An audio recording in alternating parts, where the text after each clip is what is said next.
Tarot and the four elements, the basics.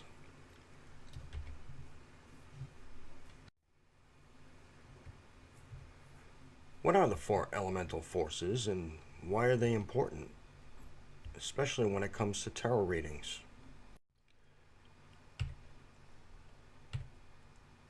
You'll find that tarot cards, as well as playing cards, have a correlation. Fire corresponds to clubs, which in tarot are wands. Water corresponds to hearts, which in tarot are cups. Air to spades and swords in the tarot. And earth to diamonds and pentacles in the tarot.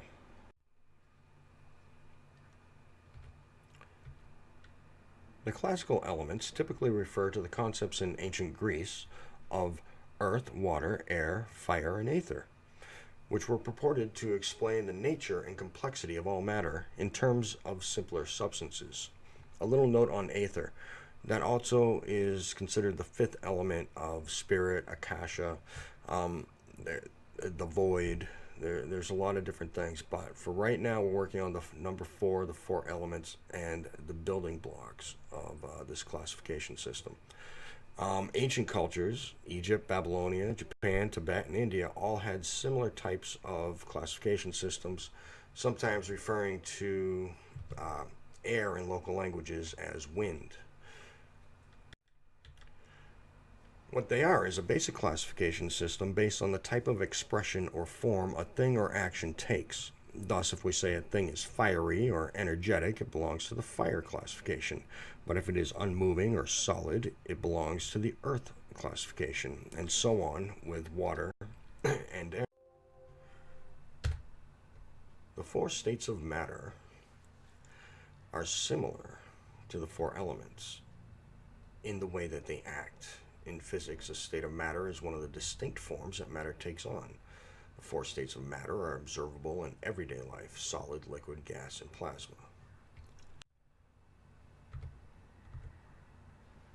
And you'll see throughout history wood carvings, you'll see Aristotle's explanation of the elements. You'll see how the elements actually work in the same way that the four states of matter work. And you'll see it used in religions and cultures all around the world. Four states of matter, four elements. The elements would be the things, and the states of matter would be how the things are acted upon, or how they act upon other things or each other.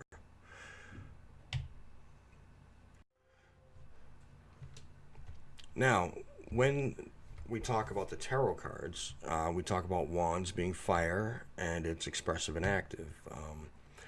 In a reading, it talks about someone's will, drive, effort, inspiration, motivation, and when these cards come out, there's energy to it. There's a push. There's an urgency.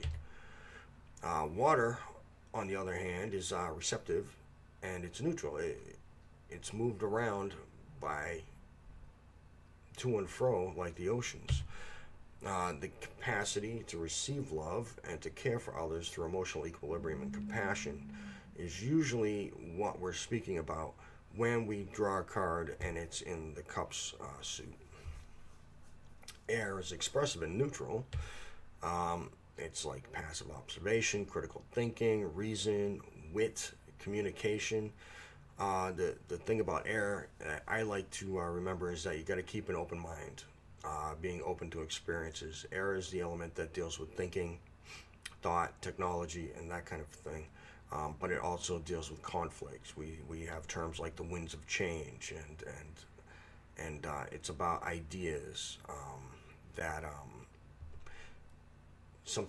many times conflict. And that's why air is usually represented by a sword, because it's about being direct and disciplined and controlling of your speech and your thoughts, that kind of thing.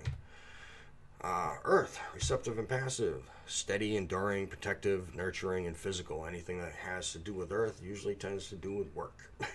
Work, money, things you have to do. You have to act when you get an earth card, or it talks about an action that's being that is actually happening.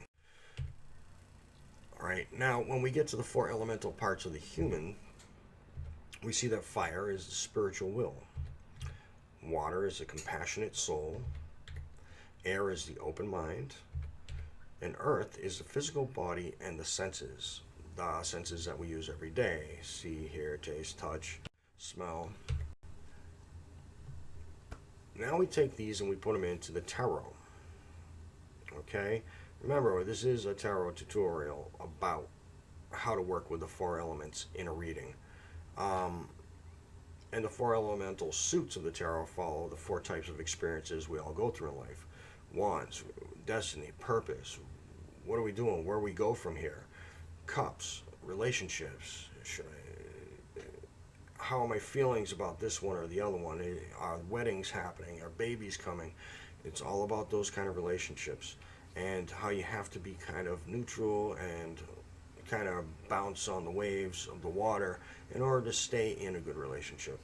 Swords about conflicts, being guarded, keeping your mind sharp, logic, reason, how we get through things. Is someone creating a conflict with us? Are we creating a conflict with someone else? Is there a way to bring peace? And Pentacles is all about money, career, physical labor, that kind of thing. Now, a little bit on the tarot. The tarot have been used for both games and fortune telling as far back as 1500s, as far back as I can find books or written words about them. For many, it's simply a curiosity, but for those familiar with the cards, it's so much more.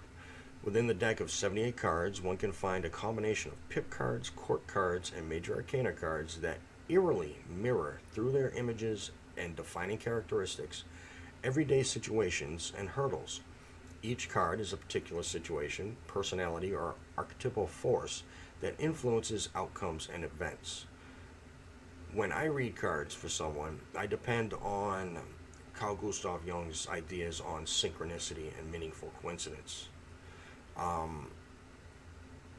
And I've left a link to synchronicity and causality from Wikipedia, which I've left a lot of links from Wikipedia here because they've been great, and you should really try to support them if you can.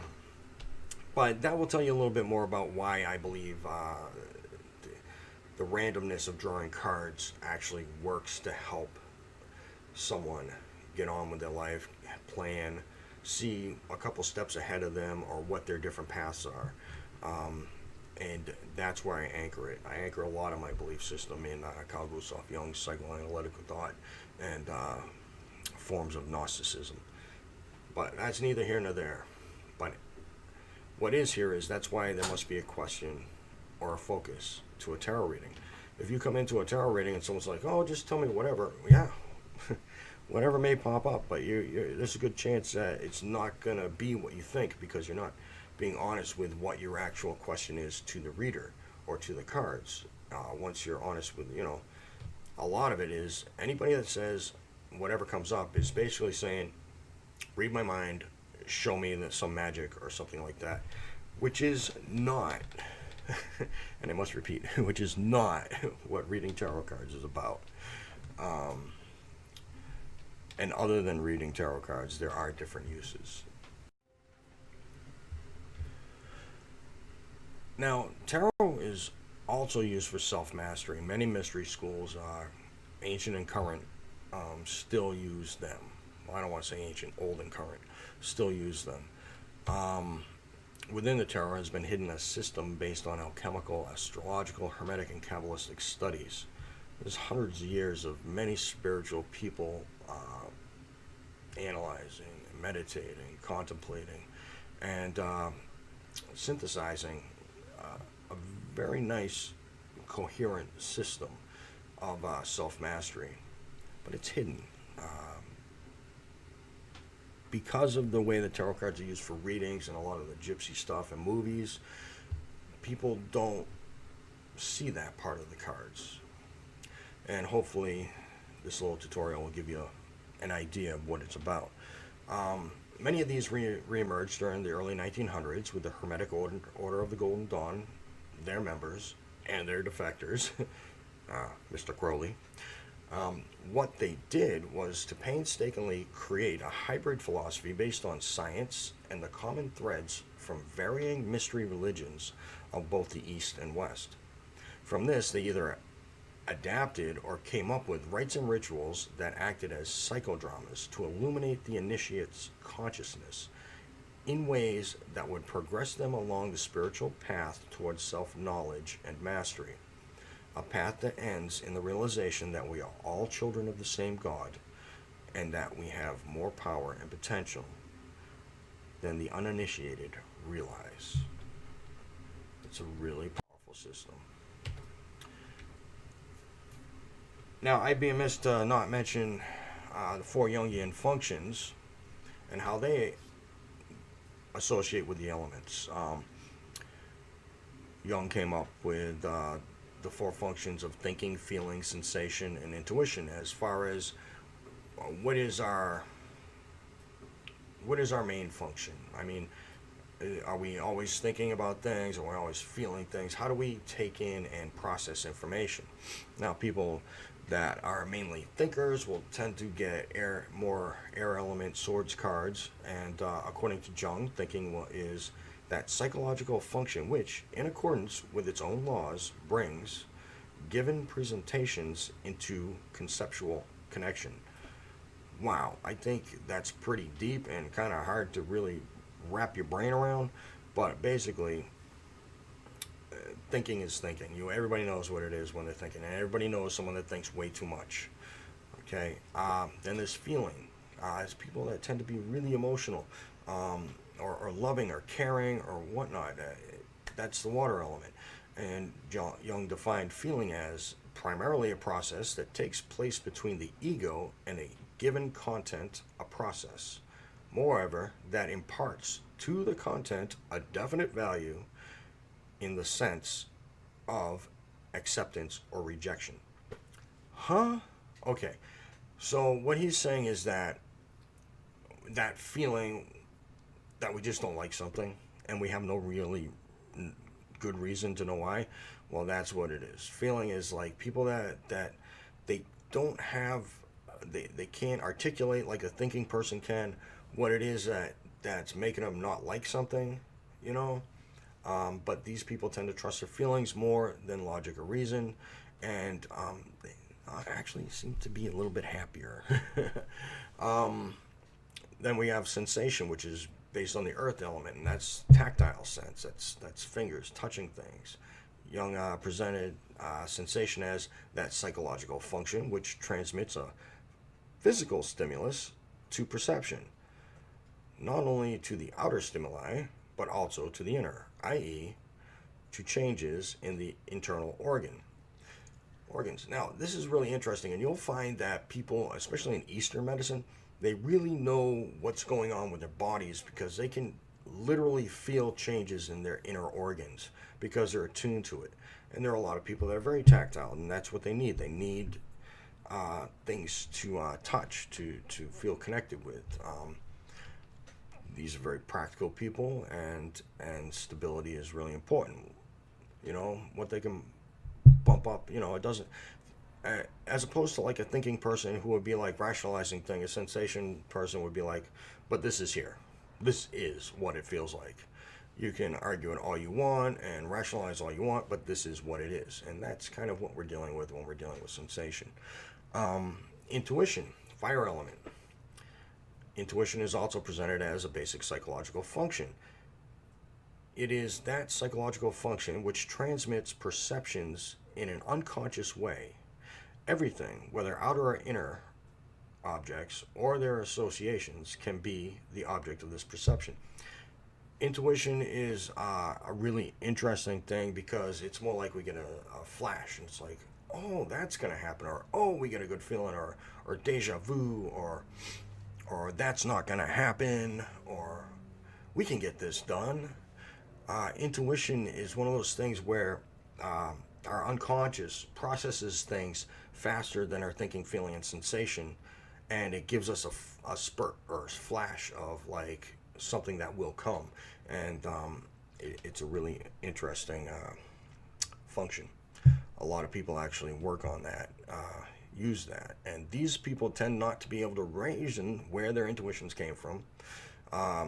They can't tell you what feeling brought it about. It's an intuition. It's not something that they can knock up against or say that there's a definitive history. But what it is it's like the subconscious spitting out an answer that we didn't even know we had asked, or that we had asked a while ago, and our subconscious finally put it together based on everything that's in that huge database of our lives, and spit it out into something that actually is practical and real. Interesting stuff with the Jungian functions, and you can find out more about those. I also left a link for Wikipedia there. Now, when we look at the four suits of the tarot, again, we'll see wands. The interesting thing here is that they also represent directions as far as inner reading. Someone might ask, I'm going on a trip, which way am I going? And if they get wands, it usually means they're going south from wherever they are at that point. But when it talks about what kind of work I'm going to get, or what kind of worker am I, you'll find that predominance of wands usually tells you that this person is a service worker, a laborer, a farmer, or something like that.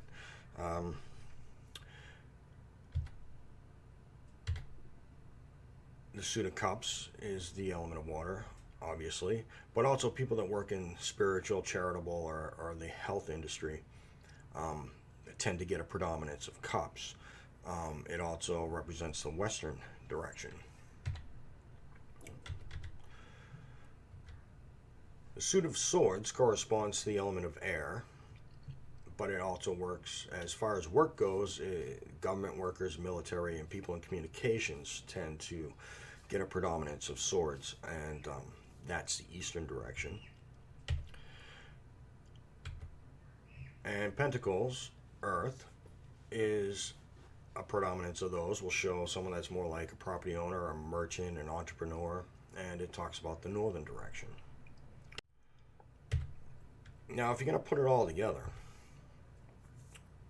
we can see that each card has its own unique way of representing a situation that we're in. Therefore, if we draw an Ace of Pentacles, then we understand that it is about a physical endeavor that will require labor, physical action, resources, and endurance. We'll have to look at the situation from a materialistic and financial point of view as opposed to an emotional or idealistic point of view. With the Earth element as the focus of the endeavor, the other three suits perform supporting roles based on their relationship with the element of Earth. And I like to take you back to the states of matter and how they interact on each other. And there's a correlation there that I use. If you add fire, willpower to Earth, it will harden. Think of clay, a kiln. If you add water or compassion, it will loosen. Think of pouring water onto it to erode the water erodes. Let's just put it that way. And air, reason, to objectively refine the plan.